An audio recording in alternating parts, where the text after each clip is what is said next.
SimCity 3000 is a city-building simulation personal computer game released in 1999, and the third major installment in the SimCity series. It was published by Electronic Arts and developed by series creator Maxis, a wholly owned subsidiary of EA. It was released for Windows, Macintosh, and, through an arrangement with Loki Games, Linux. As of 2015, this is the only main SimCity game that cannot be obtained through commercial online digital distribution. Gameplay and changes from SimCity 2000. There are many changes between SimCity 3000 and its immediate predecessor SimCity 2000. These changes span both the integral city management aspects of the game, as well as its graphical and landscape aspects. More and newer city services are featured. These changes create a greatly different experience from that of SC2K. The most notable change is the addition of the concept of waste management. In SC3K, garbage begins to accumulate when the city grows to a medium size, and must be disposed of at the expense of the city.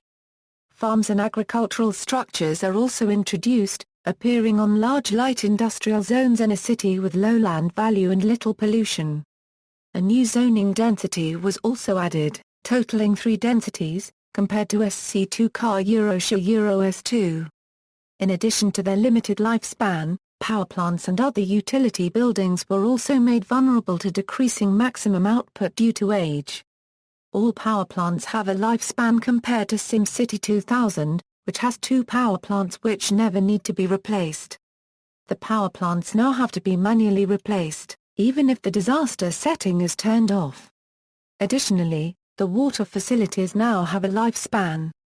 Although the concept of neighbor cities was introduced in SC2K, it was greatly expanded upon in SC3K. New for players is interaction with neighboring cities, negotiating rudimentary business deals with other mayors, such as the sale or purchase of water, electricity or waste management services. These generate a monthly charge which is either added to or deducted from the player's treasury, in accordance with the deal. Cancelling a neighbor deal would incur a penalty. Although not strictly a city management aspect, SimCity 3000 simulates the effect of land value on construction much more realistically than in SimCity 2000. In SC3K, land value creates very distinct neighborhoods which tend to contain narrow income bands, creating well-defined slums, middle-class areas, and wealthy areas. Land value is also determined by the city center effect, where buildings that are at the city center have higher land values and those buildings on the borders have lower land values. Business deals were another new concept to SC3K. By allowing certain structures, such as a maximum security prison, to be built within a city, the player can receive a substantial amount of funds from them. Business deal structures, however, tend to have negative effects on the city, such as reduced land value. There are several changes to the graphical interface in SC3K. Although the game retains the pseudo-isometric dimetric perspective of its predecessor, the actual landscape became more complex and colorful. In SimCity and SC2K, the playable landscape is mostly brown, while in SC3K, the playable landscape is a more realistic green color, along with other colors that progressively change by height, from beige to green to brown to white. In SC2K, land could either be flat or sloped, and all slopes were of the same steepness. In SC3K, there are 5 distinct steepness of slope, creating more varied landscapes. There are different types of trees which can appear on the playable map, ranging from small, deciduous trees to towering redwoods. Advisors and petitioners SimCity 3000 and its revision, Unlimited, feature 7 advisors, each covering a specific issue, who help players make proper decisions in the game by providing recommendations and advice. As opposed to previous versions of SimCity, these advisors have names and actually give in-depth advice, rather than brief summaries of the situation in their department. There are also petitioners, many of whom are citizens of the city, that request players to modify city policies, such as lowering tax rates, or enacting an ordinance. Some are outside interests, often pushing proposals which would harm the city in exchange for a boost to its financial coffers. The mayors of the 4 cities neighboring at each of the edges of the city's map also chime in if the player's city is connected to them by road or rail, to request that the player's city handle their city services in exchange for financial compensation, or offer that the neighbor handles the city services for the player's city in exchange for a fee. News tickers. In addition to advisors, a news ticker scrolls along the bottom of the screen, displaying pertinent information about the city in the form of news stories, such as indicating that the city needs more schools, or how well a particular city department is functioning. Generally, when things were going very well in a city, the news ticker would display headlines which are comical, or even nonsensical and often seemingly useless to the player. Examples of such headlines being, after 36 years of marriage, man discovers wife to be former rare yucca plant, or, city name, prints all wrong numbers in phone book, leads to 15 marriages, or quotes from a Tommy B. Seff. Other headlines may be labeled, city name, news ticker, or from the desk of wise guy Sammy. On occasions, the ticker will even provide a foreshadowing of an approaching disaster, for example, sometimes reading "Did you feel that big truck pass by? What? It wasn't a truck." Or "Mrs. Sim Leary buys prize-winning cow," or perhaps another quote from a set range of different headlines before a disaster occurs. The text in the ticker can then be clicked to reveal more about the news item. Landmarks. Real-world landmarks are also introduced in SimCity 3000, but are mostly for aesthetic purposes, and are free of construction cost. Examples of landmarks featured in the original SC3K include the Parthenon, the CN Tower, Notre Dame, the Bank of China Tower, the Empire State Building, the Pharos of Alexandria and the Twin Towers of the World Trade Center with each tower a separate building, the Statue of Liberty, the Eiffel Tower, and even the Fernsehturm TV Tower in Berlin. Music. Another major change from SC2K is the addition of a live music score composed by Jerry Martin. The new soundtrack incorporates new age and live jazz songs. The 15 tracks from the game are also available as MP3s for download on EA's SC3K website for listening outside of the game. The jazz musicians are Vincent Herring on alto and tenor saxes, Brian Cassar on trumpet, Joey Calderazzo on piano, the late Dwayne Bono on double bass, and Jeff Hamilton on drums. Development. Prior to the acquisition of sim developer Maxis by Electronic Arts in 1997, plans were originally made in 1996 to develop SimCity 3000 as a fully 3D game, in tune with the emergence of 3D computer and video games. Although the idea was deemed impractical by employees for being too graphically demanding, Maxis management pushed for the concept, and the game was developed for a year. A pre-release screenshot of the original version suggests graphics similar to those seen in both SimCopter and Streets of SimCity, and was intended to include extensive micromanagement. When the game was first unveiled in the 1997 E3, it was an experience still regarded as an embarrassment. The 3D version of the game was expected to become a flop, and its future release was even thought to be the fatal blow to an already poorly performing Maxis, which had failed to release profitable titles in the years since SimCity 2000.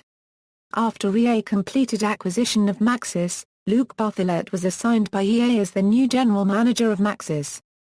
He was troubled by the 3D SC3K, questioning the viability of a game with such graphics. Eventually, the 3D version was completely scrapped. Lucy Bradshaw was brought in from EA in November 1997 to lead the SC3K project, and a new revision based on SC2K's pseudo-isometric dimetric projection and sprite-based graphics was redeveloped from scratch. The new plan focused on retaining the core engine of the game, improving more minor features in the game instead, such as larger maps, new zoom levels, and additional gameplay parameters. The second version of SC3K would receive a more positive reception during its appearance in 1998 E3, and was well received after its release in January 1999. Re-release. In 2000, the game was re-released under different names in different regions, such as SimCity 3000 Unlimited, SimCity 3000 Deutschland, SimCity 3000 UK Edition and SimCity 3000 World Edition, among others.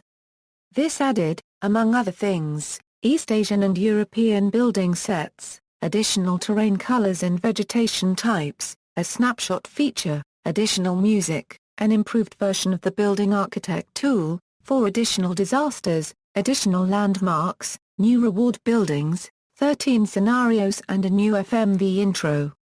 Pre-made cities are also available, including Berlin, Madison, Madrid, Moscow and Seoul. The game also includes city terrains based on the geography of real cities, including Hong Kong and Chicago. At the time of the game's release, EA launched a website for SimCity 3000 Unlimited which allowed users to exchange their creations. The site, formerly located at www.simcity.com/, is no longer available and can only be accessed with an archiving tool. BAT, like the SCUK for SimCity 2000, SimCity 3000 has its own building modifier called the BAT. BAT is based on the idea of 2-meter building blocks stacked in a 2.5D graphic environment. All buildings have 4 distinct sides to be seen in the game, so Skirka Euro's strictly 2D approach was not possible. A library of building texture sets are provided that allow the builder to paint the stack of blocks in a flexible and realistically scaled way. Later BAT Plus was introduced with the ability to add non-block props to buildings, and to import customized props as well. Despite the huge amount of buildings and artists involved with the BAT, some feel that it has not gained the cult status the SCUK has. Another criticism is that SimCity 3000 did not allow people to create and edit cities by placing buildings independently of the simulation, unlike the Skirka Euro's city editor. Reception: SimCity 3000 received positive reviews. IGN gave it a 9.0, praising sound, gameplay, graphics, and lasting appeal. GameSpot gave it an 8.5 and praised its graphics while criticizing the advisor system. SimCity 3000 Unlimited has also gained critical acclaim with IGN giving it a 9.1 praising its presentation and graphics. SimCity 3000 has sold 5 million copies worldwide. SimCity DS. SimCity DS is a heavily modified version of SimCity 3000 for the Nintendo DS released in Japan on February 22, 2007, North America on June 19, 2007 and Europe on June 22, 2007. The game inherits SC3 Euro's graphics, but makes use of the handheld's dual screens to display additional interfaces at once. Console-specific features are also included, such as the use of the console's integrated microphone, which is used to blow out fires, and the touch screen, which is used to control the interface. The game also features a Save the City mode, in which the player must help one of several cities recover from a disaster and reach a specific target to succeed. iPhone and iPod Touch, a version of SimCity 3000, known simply as SimCity for iPhone, was released in 2008 for the iPhone and iPod Touch. Unlike SimCity DS, this version is a port of the original game modified only to use the touchscreen user interface. The iPhone version is missing many features, however, including inter-city relations or multiple road types. It was removed from the App Store in 2011. References. External links: official SimCity DS website, SimCity 3000 on SimCity.com, SimCity 3000, Unlimited at the Wayback Machine, SimCity 3000, Unlimited at the Wayback Machine, SimCity 3000, Unlimited at the Wayback Machine, SimCity 3000 at the Wayback Machine, SimCity 3000 at the Wayback Machine.